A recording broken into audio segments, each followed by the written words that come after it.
Olá, eu espero que todos estejam bem. É com bastante alegria e satisfação que nós estamos aqui mais essa semana, dando continuidade aos nossos estudos, conhecendo a filosofia espírita através do Livro dos Espíritos. Ainda na parte segunda, dos Espíritos, do mundo espírita ou mundo dos Espíritos, nós estamos falando aqui do capítulo 2, da encarnação dos Espíritos. Na questão 140, Kardec faz uma pergunta aos Espíritos. E foi feita a seguinte pergunta a eles, né? Que se deve pensar da teoria da alma subdividida em tantas partes quanto são os músculos e presidindo assim a cada uma das funções do corpo? A resposta dos Espíritos: ainda isto depende do sentido que se empreste à palavra alma. Se se entende por alma o fluido vital, essa teoria tem razão de ser. Se se entende por alma o espírito encarnado, é errônea. Já dissemos que o espírito é indivisível. Ele imprime movimento aos órgãos, servindo-se do fluido intermediário, sem que para isso se divida. E vem uma pergunta suplementar, a pergunta 140A, né? Entretanto, alguns espíritos deram essa definição. Novamente os espíritos respondem, né? Os espíritos ignorantes podem tomar o efeito pela causa. Temos uma nota de Allan Kardec fazendo um comentário sobre isso. A alma atua por intermédio dos órgãos e os órgãos são animados pelo fluido vital, que por eles se reparte, existindo em maior abundância nos que são centros ou focos de movimento. Esta explicação, porém, não procede desde que se considere a alma como sendo o espírito que habita o corpo durante a vida e o deixa por ocasião da morte. Temos aqui um comentário do espírito Miramês sobre esta questão da divisibilidade, né? O comentário começa com o seguinte tema: indivisibilidade. Vamos ver o que o espírito Miramês trouxe para a gente fazer essa reflexão. O espírito é indivisível e imortal. E essa notícia nos anima e nos enche de esperança, nos fortalecendo em todas as atividades que o bem possa nos proporcionar. A imortalidade do espírito, a sua comunicação depois do túmulo e a reencarnação, quantas vezes forem necessárias, são uma força a nosso favor, provando assim o amor de Deus e a sua justiça para conosco. Os antigos videntes achavam que a alma se dividia por tomar o efeito pela causa. Ao verem o espírito tomando formas diferentes e até se dividindo quando conveniente, propuseram a teoria da divisibilidade da alma, dizendo que essa tomava corpos inferiores na escala dos próprios animais. Tomavam pelo espírito ou mesmo o fluido vital por espírito. Ou seja, existia uma confusão dos conceitos, né? Agora que se conhece a função do perispírito e, por conseguinte, do fluido universal, que é o fluido vital, né?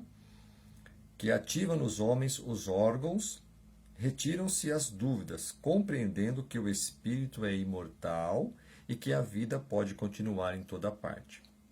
Deus nos fez semelhantes a Ele, portanto, com todos os atributos da vida, e as suas mãos puras nunca poderiam dar nascimento à obra imperfeita. Entretanto, Ele traçou uma trajetória para todos os seus filhos, de maneira a exigir os seus esforços na conquista da felicidade. Ou seja, a cada um é dado conforme o seu merecimento, né? Cada vez que cresce a inteligência do homem, cada vez que o espírito se eleva, ele se integra mais na verdade, e a própria ciência o ajuda na compreensão das verdades imortais. Ou seja, na medida que o conhecimento vai avançando e nós também vamos tendo mais inteligência, né, as verdades vão se tornando mais presentes na nossa vida, pelo nosso próprio desenvolvimento intelectual, na medida que a gente consegue receber, né, da divindade maiores esclarecimentos sobre todas as coisas, né, que impera ainda no mundo da matéria. O Espiritismo é uma ciência dotada da mais profunda religiosidade, com consequências filosóficas, de modo a entender e ensinar aos seus profitentes a ciência da vida e a revelar todas as leis naturais criadas pela divindade. É nessa revelação que ficamos compreendendo o que existe no campo espiritual, o trabalho dos espíritos e a assistência dada por eles aos homens. Ainda mais, ele ensina os processos mais acertados da comunicação entre os dois planos e as diretrizes que se pode tomar para comunicar com os benfeitores da humanidade. A mediunidade é a chave de toda essa doutrina. Se queremos usá-la bem, busquemos no Evangelho de Jesus os seus variados métodos simples, mas profundos, de educação dos sentimentos. Surgem todos os dias novas etapas de esclarecimento, novas lições que enriquecem o coração e engrandecem a inteligência. Logo que nos cientificamos de que a alma é imortal e que quando na carne podemos nos comunicar com os que já passaram para o outro lado da vida, anima-nos toda a vontade de viver, devido à ideia da imortalidade sustentar a nossa esperança. Procuremos cada vez mais estudar, meditar e orar, buscando encontrar as equações do problema do espírito, que encontraremos as lições cada vez mais claras e de fácil entendimento. É o batei e abrir-se-vos-á, é o buscai e achareis. Tudo é vida e nada morre. A semente é lançada ao solo para renascer e prosperar. E assim termina, o comentário do Espírito Miramês. Novamente, estamos aqui tendo mais uma lição para essa compreensão do sentido da palavra alma.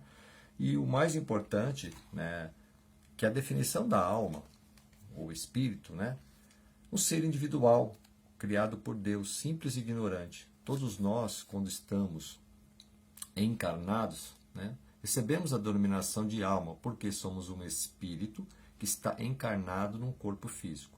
Quando nós não estamos encarnados no corpo físico, denomina-se o espírito, que também é um ser imortal, e que vai continuar a sua existência, vai continuar a sua evolução. Isso é muito importante. O que pode ter gerado aqui uma reflexão com relação ao fluido vital, o princípio vital, que é um elemento abundante na natureza. Esse princípio vital, o fluido vital, é que anima o corpo, que anima os órgãos.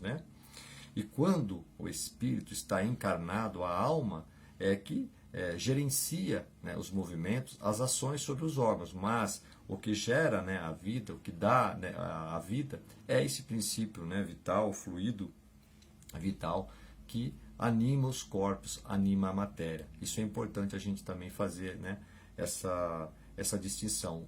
E esses conceitos, às vezes, ficam mais claros ou menos claros de acordo com o contexto que se usa. Porque nós somos seres ainda que temos uma comunicação, de certa forma, falha.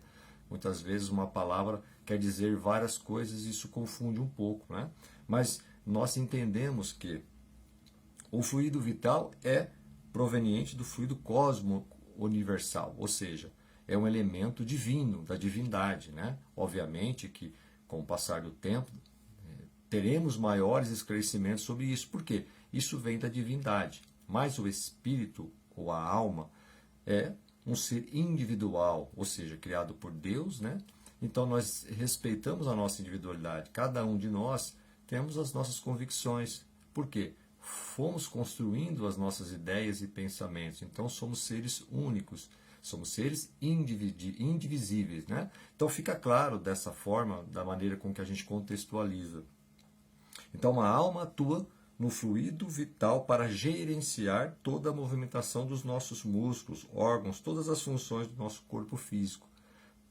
Agora, o fluido vital é que anima a matéria. Então é uma coisa separada da outra. Nós somos seres que, uma vez que estamos encarnados, utilizamos um corpo. Esse corpo é animado pelo fluido, pelo princípio vital. Isso é importante. Mas nós somos seres indivisíveis, ou seja, não temos como dividir a alma. Somos seres únicos e temos a nossa história, de acordo com as nossas existências, que vamos adquirindo conhecimento, adquirindo as habilidades necessárias para buscarmos a nossa perfeição, no sentido de encontrarmos espíritos num grau de adiantado moralmente, intelectualmente. Então, todas as nossas encarnações têm um motivo. Existe uma finalidade para que encarnemos, ou seja, temos a necessidade, como foi dito aqui, através do processo de reencarnação, de buscarmos o nosso desenvolvimento, repararmos as falhas que temos cometido em outras existências e agora temos a oportunidade, né, de novamente adentrando num corpo físico, cumprirmos ali o nosso papel ou dando continuidade do ponto em que paramos em existências anteriores que não conseguimos às vezes cumprir por completo aquela lição, aquela passagem necessária para darmos, né, andamento e continuidade na nossa evolução. Ok? Eu acho que foi uma lição muito proveitosa, eu espero ter contribuído e até a próxima semana, se Deus quiser.